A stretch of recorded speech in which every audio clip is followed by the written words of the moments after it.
KOCO 5 Sports. Oklahoma State's Board of Regents approved Mike Gundy's restructured contract on Friday morning after the disappointing 3-9 season. Now, Gundy's contract is shaking things up in Stillwater and points to the future of Oklahoma State football and the new college landscape.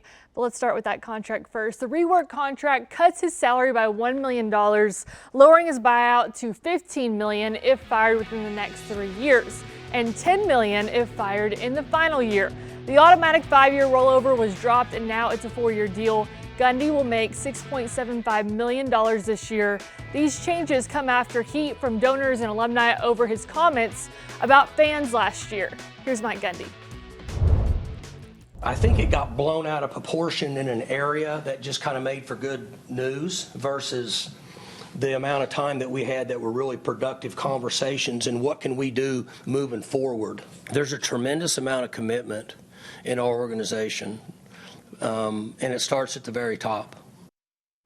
In Norman, it appears that Brent Venables will be calling the defensive plays this year after multiple reports that OU is targeting Arkansas State defensive coordinator Nate Dreiling to be a co-defensive coordinator and linebackers coach. The Sooners are up to 6 coaches now with defensive coordinator experience on its 2025 staff.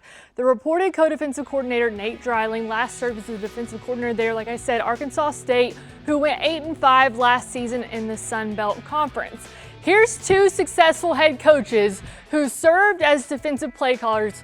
Pete Carroll and Jimbo Fisher have called plays, but no head coach who calls plays has won in the college football playoff era. I put Ryan Day on the list here. He gave up play calling to Chip Kelly in 2024, and then they won the national title this year. But maybe Brent Venables can make it happen in Norman.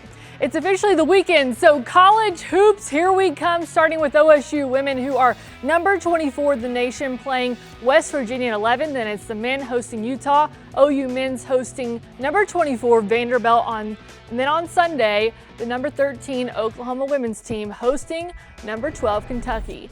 And a big congrats to J-Dub right there, again named to the All-Star team, and this is his first time to be selected. He's Mr. Do-It-All, averaging about 21 points, 5 off the boards, and 5 assists a game. Now Saturday, Oklahoma City hosts the Sacramento Kings after their loss to the Golden State Warriors earlier this week. Tip-off is at 7 at the Paycom. Now lately, the Thunder have tallied a few more losses than usual, but they are still number 1 in the Western Conference at 37-9, right behind those Cleveland Cavs. That's it for sports. We'll be right back.